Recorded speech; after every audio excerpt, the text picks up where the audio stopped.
Okay, we left off on the bottom of Sabachim Beis.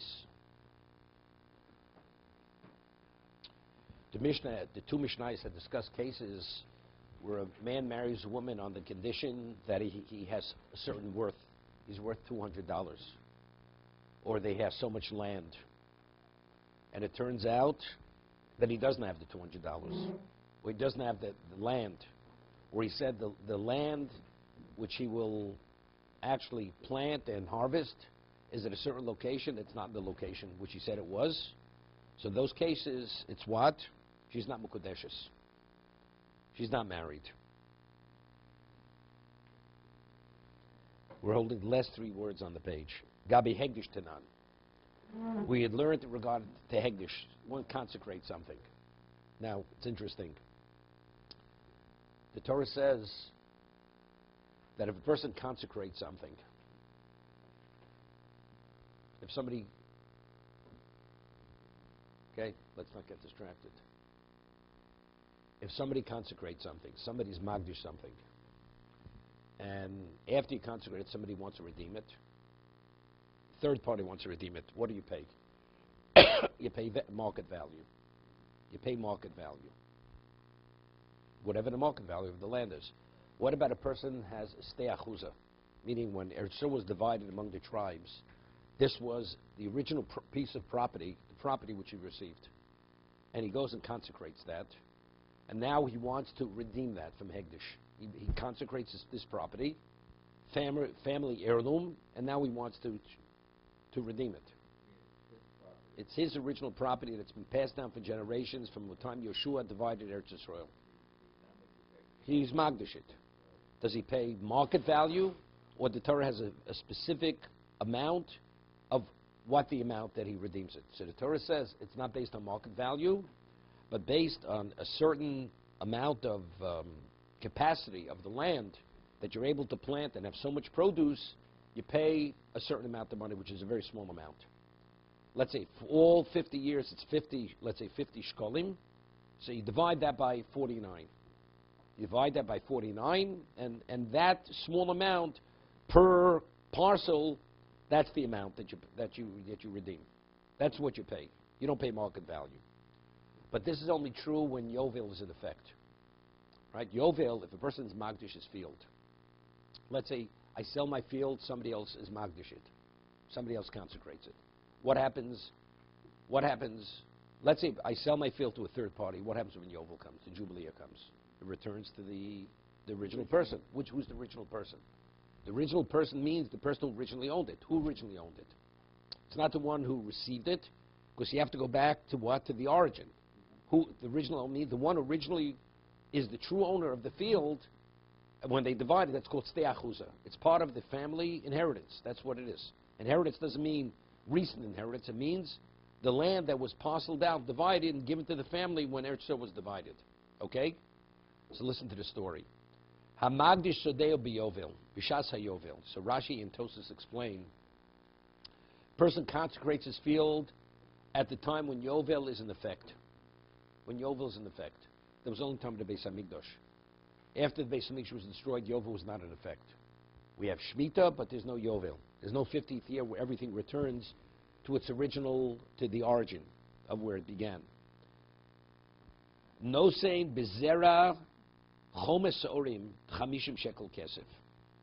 You give, meaning the parcel of land that you're able to plant a chomes orim, whatever that amount is, 50 shekel. You give 50 shekel for, that's its value over 50 years, 49 years. So each year is a fraction of that. Okay? So that means it's a shekel and a little bit per year. That's what you pay for the redemption. No. Per year. Let's say it was 3 years into the Yovel. Right? So let's say it was magdish the first year. So you have 50 years. You have 49 years. So what are you getting? You're getting back. So per year that you're getting back, you pay 50. If you, let's say you redeem it immediately. Let's say it comes, it's 20 years into the Yovel. So you deduct per year that already has passed a shekel and that little bit, and whatever the balance is, you pay the balance. That's the redemption fee. Okay? That's the halacha. But that's only when Yovel is in effect. Hoyu nekoim, amukim asoret tvochim. You had crevices in the field, which were 10 tvochim deep. Let's see, you had the field, and then there's an incline. And the incline, it goes, there's a crevice or a fissure in the ground, which is 10 tvochim deep. Or if you have stones in the field, which are 10 tvochim high. What's 10 tvochim? We had in Shabbos that if you have a pit, it's 10 tvochim deep, and it has an area of 4 tvochim, 10 deep, 4 by 4, and you throw from Rosh Hashanah into that pit. What are you throwing? You're transferring from Rosh Hashanah to Rosh Hashanah, right? That's considered Rosh B'fnei Atzma. 10 tvochim is considered, it identifies itself as its own location. Here, this is not in regard to Shabbos, because over here you don't have to have the area of 10 tvochim within the fissure or within the crevice, which is 10 deep. Okay? So if it's 10 deep, we don't count that within the area of the chomes sa'orim. So if you have a fissure or a crevice 10 deep, or sloim gvoim asoret tvochim, or a rock which is 10 tvochim high, ein imdodin imo. It's not measured together with the area to what for redemption. We'll see Tosas in a minute. Rashi and Tosas in argument. No, even if you could grow. We'll read Rashi in a minute. No. Maybe the stone. But what about where you have the fissure? So now let's see normally the surface of the field is not exactly even, right? There's a curvature. So let's say it slopes down and slopes up 8 tvochim. So you're able to plant on that surface continuously. So that surface is included within the area of what that you're able to grow. What about the incline is so deep, it goes down 10. Do you only count the floor of that crevice? What about the walls? If the incline is more than 10 or more, the walls are not counted. You only count the floor of that crevice. But you don't have access to the floor of the crevice. Why not? Why not? You could plant in that. Let's say it goes down 10, and it's 5 feet. The area is 5 by 5, the floor of that crevice, of the fissure. You could plant. What about the walls? Do you count the walls into the area? You don't. But what about it be less than 10 tvochim? So you see that as a slope. It slopes down or slopes up. So then you measure the area, not only the bottom, but the walls which slope down or slope up. That's counted within the calculation of the area which can be planted. That's the way Rashi learns the Gemara.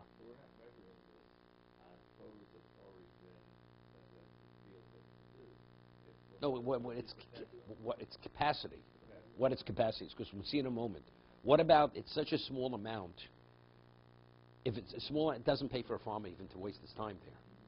Even then, you calculate it based on that same formula, even though factually it's not going to be planted, which the Mishnah is going to discuss in a moment.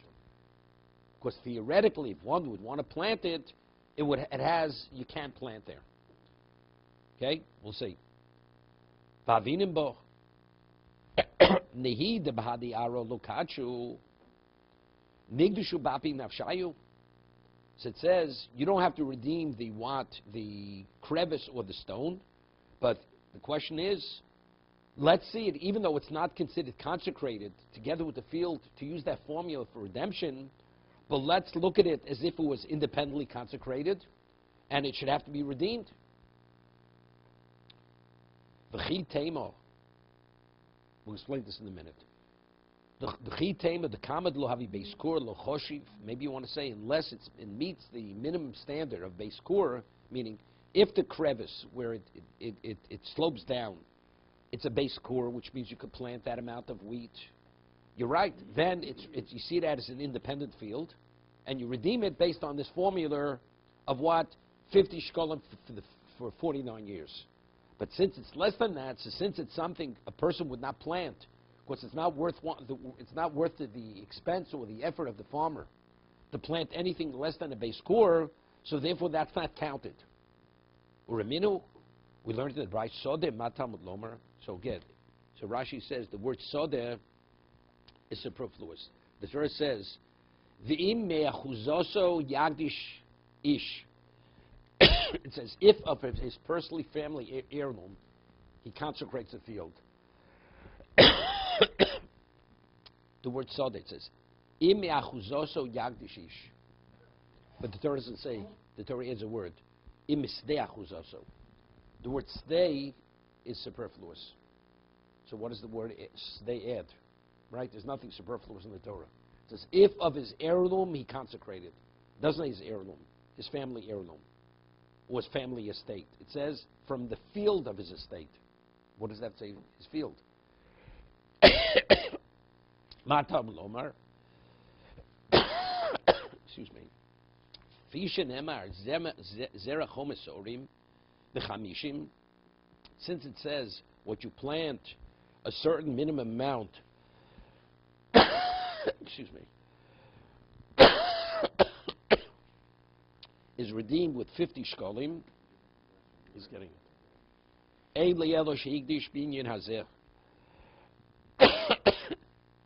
It's only when he consecrates it where it's something which it's an area which is worthwhile planting. Minayin the rabbos lesek chatzi lesech, so v'takriv chatzi takriv, afilu rov minayin. How do we know if he consecrates something of a lesser area which is not worth planting, even a minuscule location? That based on this formula, based on percentage, it needs redemption. Talmud loma sedeg, the word sedeg, which is superfluous, comes to tell us that any amount of land needs redemption. Mikol mokom. So if that's the case, these crevices, what does it say? That they don't have to be redeemed? Seemingly, even though they're not plantable, they should have to be redeemed independently based on this formula. Omar Marukva, Barchoma answers, Hoch bin nekom le'yamayim askinan. Mishum lav meizriya niru. These crevices that we're speaking about, they're filled with water. So because they're filled with water, they're not plantable. You can't plant them. If they would be empty and you could plant them, although it's a small area, you would have to redeem it based on this formula. However, but because it's what? They're filled with water, therefore they have no relevance to planting. The economy, we're able to deduce it from the case from the brisa. Diktoni dumya desloim. It says if you have crevices, fissures which are 10 deep, or stones which are 10 high. A stone you can't plant on a stone, correct?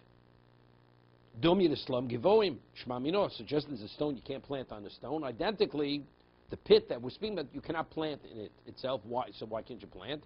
The answer is it's because it's filled with water.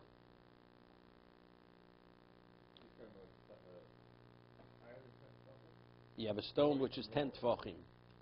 10 tefachim, you have a boulder on the property, right? It's stone. It's not a boulder sitting on the land, right? It's not plantable. That doesn't have to be redeemed. You can't plant on a boulder. So that's not included. No, that's considered part of the surface of the property. It's called a puddle. That's called a puddle. That's not called a separate entity. The Gemara is going to ask the question, which you're asking. So what about if the stone? If the stone is less than 10 tefachim, let's say you have in the field you have 5 feet of stone, but the stone is less than 10 tefachim. It says you have to redeem that as if it could be planted, but it can't be planted, right? You can't plant stone. No, not because it could be removed. Not because it could be removed. Samar says, "Ihoche afilu pochs mikanami." So if that's the case, why only if the stone is 10 tefachim high? Do we say it's not included within the equation to redeem it based on this formula? Even if it's less than that, factually you can't plant on it. Hani nagi da'aro mikru, shedr da'adru mikru. It's considered a puddle on the ground, or it's considered the spine of the ground. You know, it's like you have veins. Let's say you have a tree growing in a field, and you have the roots. You can't plant on the roots, correct? So what do you say? But that's part of the character of the field. So if you have stones, it's less than 10 tefachim, we say that's part of the character of the field. I'll give you an example. The Gemara says in Bava Basra, Bava Metzia, that if a person buys a bushel of wheat, and when you buy a bushel of wheat, it's not all wheat. You get sand and you get stones. It's not. Does the buyer have a claim against the seller? You know, you didn't give me a bushel which is only wheat. You have all the other, everything else intermingled in there. Or you buy a certain measure of oil. When you buy olive oil, there's a certain degree of what? Of sediment, which is intermingled with the oil. That's considered the measure of oil. A field is not, it's not all plantable. You can't plant every inch of the field. So what is, that's part of the characteristic. It's like the veins in the field. It's like you have a piece of meat and you have certain cartilage in the meat. It's not edible, but that's the meat. That's just the character of the meat. So if it's 10 high, 10 sets itself off as a separate, it has its own identity. But if it's within 10, then we say that's part of the topography of the land, and that's considered part of the land. So the formula I use in terms of redemption is the same formula. So it comes out interesting. So if you have a boulder which is 10 high, and that boulder has value because you're able to dry things upon it, that's market value. So the formula for redemption is whatever the market value of that surface is. But if it's less than 10, then there's Xeris Kosov. The formula for redemption is what?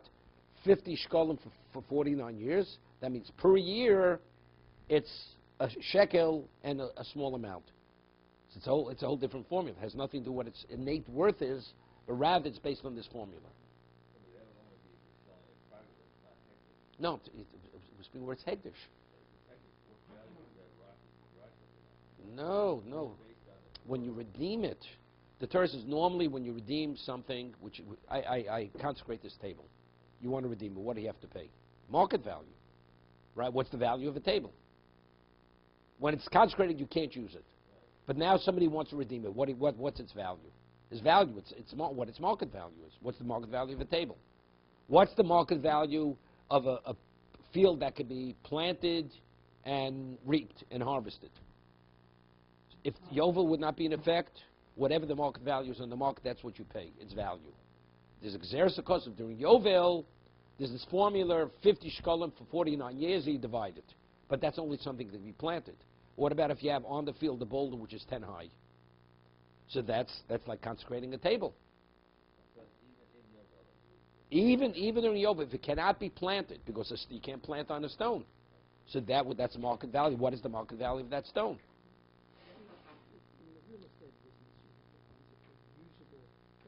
This is the square, this is the left. And there's something called a loss ratio. You cannot occupy. Correct. Okay? And there's a big discussion about what is that loss ratio, and landlords taking liberties with it. The ledge outside the window. Outside the window. Or the windowsill. The space between the air conditioner and the window. Correct. Same idea. But here it's a little different. Here it's different. Here it's even more so. It's easier to understand. No, because that's called a vein. I mean, there's no field which doesn't have stones. Some area which you can't plant, but that's just that is the characteristic of a field. Okay. The same thing. I mean, with the loss ratio, there's accepted norms. Everybody understands the loss ratio. And this is what's accepted. But to what degree is the loss rate? Right. That's the question. Okay. Rabbi, we assume here that all of the land, cultivable land, is equal in quality. No, not at all. Rashi says whether it's inferior quality, superior quality, Yeah, that's what you still pay. It's the same formula. It's 50 shkolim for 49 years, and you divide per year. But Whether you're able to get a better quality, it's better soil or inferior quality soil. Right? Let's say you can plant a vineyard there. Yes. Or you can put whatever. It's irrelevant what you can plant there. It's based on it's this formula that you're able to reap from this particular area so much wheat per measure. That's the formula. You pay 50 shkolim over a 49-year period. So you divide the land according to the quality of the land. No. It's base core. No. Rashi says explicitly here. Where is it? Top Rashi.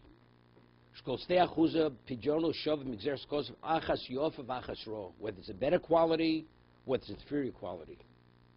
But he says, but today that we don't have Yovel, Niftin B'Shavyon. The redemption value is based on the market value, whatever the market value is. Okay? Gabi Mecher. We have something similar by Mecher regarding selling something. Tanan. Omen Chavero, base kur offer ani mocheloch. Person sells a person base kur offer. A certain piece of real estate. Let's say agricultural real estate. He says, I'm selling you a certain measure of field, a base core. And in the base core you find fissures, crevices, which are 10 deep. Do you deduct that from the field, or do you say that's part of the field? That's not part of the base core. If I say base core, so let's say that would, if we deduct those crevices and the boulder, let's say it's 2/3 of a base core. So I can only charge you for 2/3 of base core, because we see those fissures or those crevices or the boulder as not part of the base core, because I said base core offer. Pochs mikan, but if the fissure is not 10 deep, or the boulder is less than 10 in height, nindodimimo, that's part of the field. That's part of the what? Of the topography of the field. That's the characteristic of the field.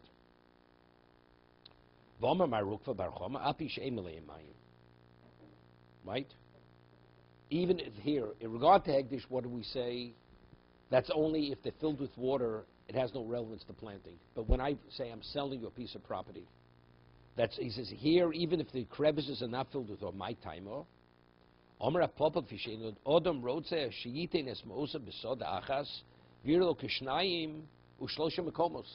a person wants to plant the field, he wants to plant, he wants one, that is, when he plows it, he plants it, it's one continuous surface.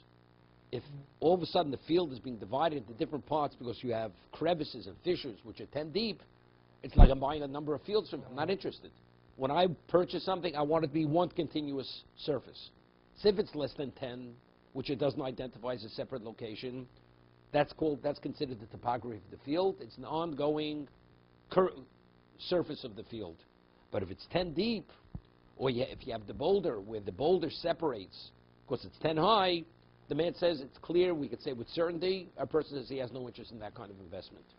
Okay? So now we have a shayla. Hocho, Mike, lehegdish medamina lake, or lemechem damina lake. So let's say a man would marry a woman, and he says, I'm marrying you with a base core offer, or I have a base core offer, right? I have a base core offer. And factually, it's divided. You have crevices in it. Do I compare it to the field, or do I compare it to Hegdish? Mistavr lehegdish medamina lake. So Rashi himself explains.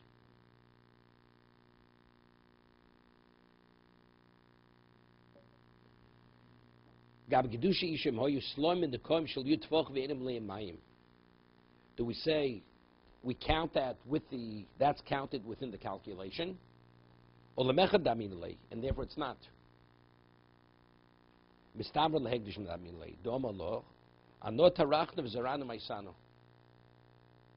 Because it's more difficult.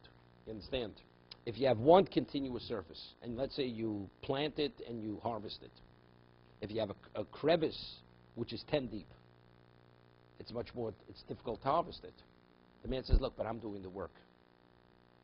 So therefore, he says it's more logical to compare it to Hegdish, that as long as it's not filled with water, if it's filled with water, that's not called part of the field, as we said earlier, because it's not plantable.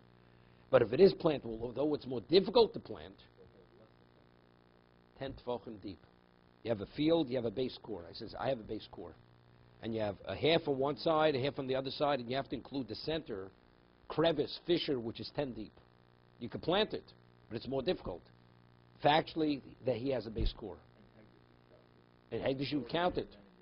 But if a sale, the man says, look, I'm not interested in that kind of base core, because it's too complicated for me. So we're saying that since he's the one who's going to do the work and not the woman, so therefore we say she's agreeable to that. If the burden would be upon her, that's something else. But since the burden is upon him, not upon her, so we have to make a differentiation. Before we said it, we had a case. A man says, I'll marry on the condition I have a certain piece of property within a certain proximity to where we are. And we find out it's further away. It says she's Ein Mekudeshes. So the Gemara asks why. Because you would think, so it's obvious, it was conditional that it was within a certain location, not beyond that location. Because you would think, he would say to her, look, I'm willing to go there, work the field, and bring the harvest home. The wife's not satisfied with that.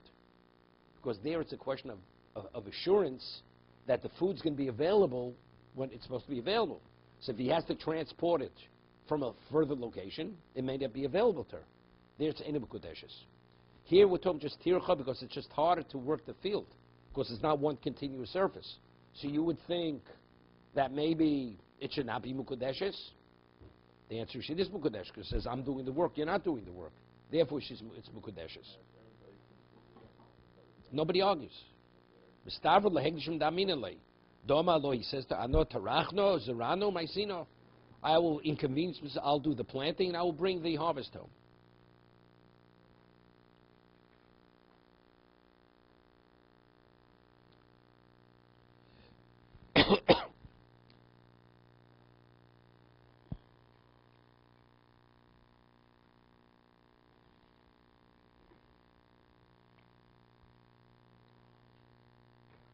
Next Mishnah, okay. This we're going back, we had many times, multiple times in kiddushin, if a person gives a matona, nas lahachzir, right? A conditional gift. If the receiver does not meet the condition, what's the halacha? It's not a gift, right? We say the dalid minim. You can only be yotzi if it's yours. So a person borrows the dalid minim from someone else. The first day you have to own it. And he doesn't return it to the gifter. What's the halacha? He's not yotzei. It's a maton. I'm giving it to be yours, to be yotzei, on the condition you return it. So if he doesn't return it, he wasn't yotzei. So, but we discussed, if you remember, Tosei asked the question, Davov and Beis, you need Tanai Kofel. Whenever you make a condition, you have to speak out both sides of the condition. Normally, what is that? I'm giving it to you to be yotzei, on the condition that you return it to me. And if you don't return it to me, you're not yotzei. I'm not giving it to you. I'm giving it to you on the condition that you give it back. And if you don't give it back to me, I'm not giving it to you. So there we spoke out both sides of the condition, correct? The positive and the negative. When is it a gift and when is it not a gift? If you don't, it's not. That's called Tanai Kofel. Right? That, it means a double condition, meaning you spoke out both sides of the condition. And if one does not speak out both sides of the condition, Rameir says, it's not a condition. It's not valid. Where do we learn this from? We read in the Torah that Bnei Gad, Bnei Ruvain, when we were on the Trans-Jordan side of the Yarden, they came to Moshe, since they had tremendous herds and flocks, and they say to Moshe, we'd like to stay here because there were tremendous grazing lands. And we need the grazing lands. So Moshe consulted with Hashem, and he says to them, you could remain here, it would be yours on the condition that if you cross and you fight with your brothers, then it will be yours. And if you don't cross with your brothers and fight with them, then it will not be yours. That's what Moshe Rabbeinu said to them. So when he spoke out, he could have said, if you cross with brothers, it will be yours. And the inference is that if you don't, it won't be yours. Why did Moshe Rabbeinu have to speak out both sides of the condition? And if you don't, it will not be yours. So from there, Rameir draws that a condition is only a condition. Only if you, to annul the action, only if you speak out both sides of the condition. Only then does it have any value, the condition. Right? That's Rameir. So that was Tosas Kasha. Question. When we give a matana amnas lahachzir, we don't speak out both sides of the condition. That was Tosas' question. Right? Say, you're welcome to take the lulav. I mean, the man doesn't even say it, but it's the unspoken word. It's understood. If you give it back, fine. If you don't give it back, then it's not yours. And that's what Tosas says. Tosas says you only have to speak out both sides of the condition only if it's not with certainty that's the person's intent. But if the person's intent is only on the condition you give it back, and if not, not, it's the equivalent of actually verbalizing both sides of the condition. So it's understood. I need the dollar meaning for myself. I'm giving it to you on the condition that you return it to me because I need it for myself. So it's understood. Although he didn't say both sides of the condition, or didn't say anything, person says, can I borrow? He didn't mean borrow. Meant because he has to be Yotze, it has to be his. I mean, I want you to gift it to me in a way that I can be Yotze. That was the request. Right? And he gives it to him. It doesn't say more than that. It's the equivalent of speaking out both sides of the condition, because we could say with certainty that's exactly what he meant. That was Tosa's answer.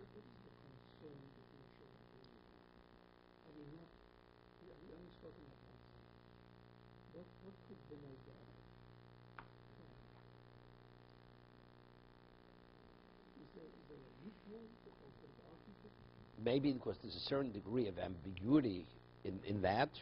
If it's with certainty, without a question, then there's nothing to talk about, even if you don't speak out both sides. Even if you speak out nothing. No, if you go, no, if you cross and you fight with your brothers. And they don't cross and they don't fight with the brothers. So now what? This goes to a court. We'll see the Mishnah. Okay, this is an introduction to the discussion which we're going to have right now. Any condition which is not similar to the condition which Moshe set forth, they go to Ruvain, Enu Tanai, Shenemar. Quotes the Pasuk. Vayomer, Aleim, he said to them, Im Yavru b'nei Gad u'bnei Ruvain. If the members of the Gad and Ruvain tribe cross over, Uksiv, and then it says, Vim lo Yavru, Chalutzim. And if they don't cross armed, Chalutzim means ready for war. So you see, Moshe spoke out both sides of the condition.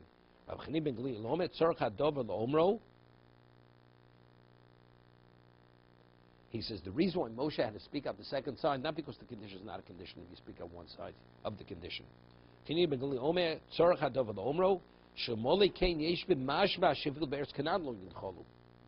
You would think if you cross with your brothers, then you could have the transshore side. But if you don't cross with your brothers, what did Moshe say? Then you'll be part of the dividing of Canaan. But let's say he wouldn't have spoken out the second side. I would say maybe. Then you forfeit, you get nothing. Then you're out. So the reason why Moshe had to speak out the second side is to indicate that they still get a piece, even if they don't. To be continued.